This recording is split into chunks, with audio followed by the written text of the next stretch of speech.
If there's a place that could be called the scam capital of Southeast Asia, Cambodia, particularly Sihanoukville and its border regions, would definitely be it. After China cracked down on online gambling back in 2018, thousands of shady businesses packed up and moved to Cambodia. Just north of Cambodia, across the border in Laos, lies Myanmar, and the situation there is just as messed up. Take a look at a map, and you'll see that the border between Thailand and Myanmar is long and winding, all jagged edges and rivers. Thailand's on one side, Myanmar's on the other, and there's this area in Myanmar called Myawaddy. Right there in Myawaddy, nestled in the rough mountains, massive complexes have sprung up, with K Park being the most notorious. Looking at it from above, it looks like some kind of American-style suburb, with villas, manicured lawns, restaurants, even banks and a hospital. But inside, it's basically a prison for thousands of people and a playground for scam workers who are there against their will. Well, the word is out now. The party's over. After a bunch of exposes in Western and Asian newspapers like The Guardian, Johar, and The Nation, plus investigations by the FBI and British authorities, the big bosses couldn't keep hiding. They've cut and run. In October of 2025, the US and the UK slapped sanctions on some big names in the Cambodian scam industry, especially Chen Ji, the head of Prince Group, who they say was laundering billions of American dollars through Bitcoin. They froze assets, raided casinos, and hauled in hundreds of suspects.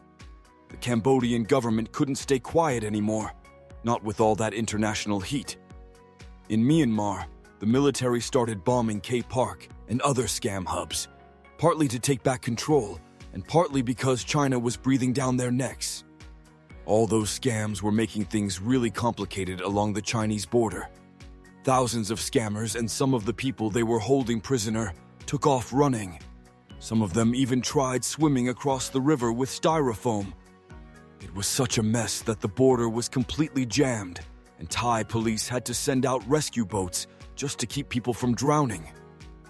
Ron took some aerial shots of KK Park, and it was a ghost town, burned out, empty, gates busted, just concrete walls and deserted rooms. An online scam empire worth billions of dollars crumbled in just a few weeks, or at least took a serious hit. Cybercrime is different from regular crime because it doesn't need a permanent base. All you need is the internet, electricity, water, and someone to protect you, and you can set up shop anywhere. Now that Cambodia and Myanmar aren't safe anymore, these gangs are scattering like roaches when you turn on the lights. How did they get away? And where are they headed? Some of them ran for the Thai border, others disappeared into Laos, and a few even went back to the Philippines, which used to be the international scam capital about 10 years ago. So, let's take a look at some of the places where these scammers are hiding out and planning their next moves. In Thailand, they mostly pick provinces like Tak, Mae Sot, and Chiang Rai because they're right on the Myanmar border, have a lot of rivers, and it's easy to pick up cell signals from across the line. On the outside, they'll rent houses and pretend to be tech companies or run small casinos. But inside, they're running scam centers with dozens of people and computers running 24/7, pretending to be banks, cops, investment firms, or even fake sweethearts to trick people out of their money, maybe even your money. And it's not just Thailand. Most people don't realize that Laos, that little country squeezed between Thailand, Cambodia, China, and Vietnam, is slowly becoming a new hub for these guys. The reason's pretty simple. Laos has a really long border. The forests are thick, and the government doesn't have enough people to keep track of everything. You're starting to see customer service centers popping up in Laos, and they're advertising them as tech investments. But really, they're just middlemen, transferring money, getting data, and supplying SIM cards and equipment to the gangs in Thailand and Myanmar. I'll have a whole story about the Laos situation later on. If you look at a map, you'll see that even when these scammers move from Cambodia to Laos or Thailand, it's not that hard. From Sihanoukville in Cambodia to Laos and then on to Thailand is only about 400 kilometers or 250 miles. That's just a truck ride across a couple of borders. That's the underground route these criminal organizations use to move their headquarters. And they can always go back to where they started, the Philippines. Before Cambodia got so popular, the Philippines was the king of scams in Southeast Asia, no question. From about 2000 to 2000, hundreds of fake call centers popped up in Manila and Cebu, and they ripped off Westerners, mostly Americans, Canadians, and Brits, for millions, even billions of dollars. Then there was that Bangladesh bank heist in 2016, where hackers stole $81 million through a bank in the Philippines. It's still one of the most famous money laundering cases in the world. Now that Cambodia is getting the heat, some of these groups are going back to the Philippines and setting up fake call centers, what they call customer service, and they're targeting both foreigners and people from other Asian countries. Another place you might not expect is Sri Lanka. What's Sri Lanka like? They went through a really bad economic crisis about 3 years ago, and now they're being taken advantage of because the government is weak and easily bribed. Some Asian groups are renting land in Colombo and pretending to be IT companies, startups, and blockchain firms, but really, they're running all kinds of scams. And in Africa, like I said in another video, Nigeria is where modern scams got their start. Since the 90s, everyone's heard of Nigerian prince email scams, where they pretend to be princes, princesses, generals, or government officials, asking for help to transfer money in exchange for a cut. Now, these Nigerian scam experts are teaming up with gangs in Asia. The Africans create the fake identities, the Chinese and Thais provide the tech, the Filipinos run the operations, and maybe the Vietnamese handle the personnel. It's a global crime ring now, with no borders.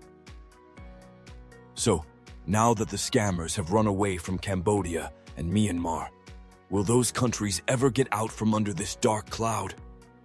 In the short term, Cambodia has to clean up its act. After the Chengdu thing and the pressure from the US and the UK, the government in Phnom Penh is cracking down, making it harder to get visas and even working with China to rescue thousands of workers.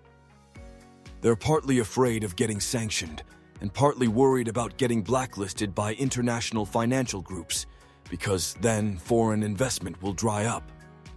No one wants to invest in a place full of scammers.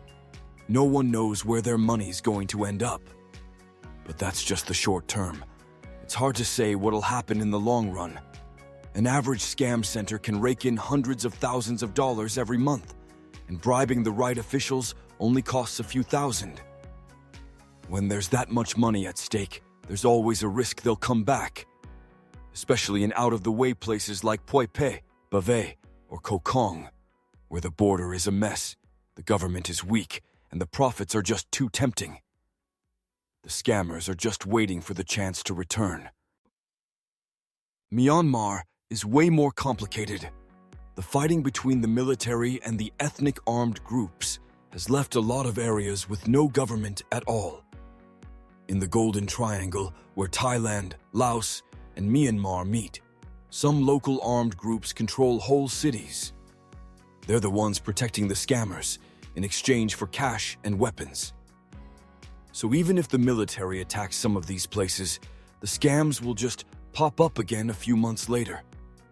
There's always someone there who needs money and is willing to protect the scammers for a cut. Why do these scammers keep moving to different places, but always seem to stay in Southeast Asia? If you look at a map of Southeast Asia, you'll see something interesting and a little scary about why this place is so attractive to them. Southeast Asia has the perfect conditions for cybercrime and human trafficking. To the north, it borders China, which has a huge population, making it easy to find people to recruit, and has a long history of human trafficking. To the west, you've got the mountains of Myanmar and Laos, the Golden Triangle, which are really hard to control and full of ethnic armed groups. The governments just can't keep track of everything that's going on there. And to the south, there's the ocean with thousands of small islands, perfect for hiding, like in Cambodia and the Philippines. The internet is everywhere, but the borders are loose. You can just cross a river and be in another country, but still use your cell phone from the other side. That's why these scam gangs choose this place over Europe. It's cheap, it's easy, and there's less risk. And you can bet that after getting shut down, these online scam organizations aren't just going to disappear. They're not going to go straight. They're just going to get smaller and spread out to more countries, like a virus mutating into new variants. Instead of having huge empires with thousands of people like KK Park, they'll switch to smaller operations with a few dozen people scattered all over the place. Maybe it'll be Bangkok, Vientiane, Cebu, Colombo, or Lagos. Each group will use VPNs, apps, and cryptocurrency to operate without leaving any trace. They're even using AI now, using deepfakes to imitate the voices of your family members, pretending to be rich people, and using chatbots to automatically flirt with victims, making it almost impossible to tell what's real and what's fake. This criminal industry has reached the 4.0 level, and they're even ahead of us.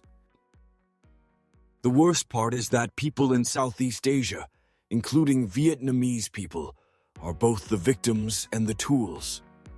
A young Vietnamese guy might get lured to Cambodia with the promise of a high-paying IT job, and then get forced to scam other people. A girl in Thailand or Laos might be working in customer service, and then get imprisoned, beaten, and used as bait for scammers. They're all victims, getting scammed out of their money and their lives. Right now, there are still hundreds of thousands of people being held prisoner along the borders of Myanmar, Thailand, and Laos. It's a huge number, and it shows that this scam empire is still alive and well. So, over the past few years, the world, and Southeast Asia in particular, has seen something really strange. Hell can move, running from one country to another. When Cambodia cracks down, they run to Myanmar. When Myanmar starts shooting, they flood into Thailand and Laos. When Thailand gets strict, they circle back down to the Philippines, Sri Lanka, and even reach out to Africa. And that's the sad truth. As long as there are people who believe in online love, believe in easy investments with sky-high returns, or think they can find a high-paying job with no effort overseas, these scam empires will always have a place to live. No matter where they run, Cambodia and Myanmar might, just might, not be the online scam capitals they used to be. But the crime map is spreading all over Asia, from the Thai border and the mountains of Laos to Cebu Island and even distant Africa. These empires are just changing their skin, waiting to come back. And if we don't stay alert, that hell of scams could spring up right across the border, just a bridge away from Vietnam. Thanks for listening to this story. If you enjoyed it, hit the subscribe button, turn on notifications, and share it with your friends. And now, I'll say goodbye. Thank you for joining Hythan Story. Let's explore new places and discover new things. Don't hesitate to leave your comments, and I'll see you next time.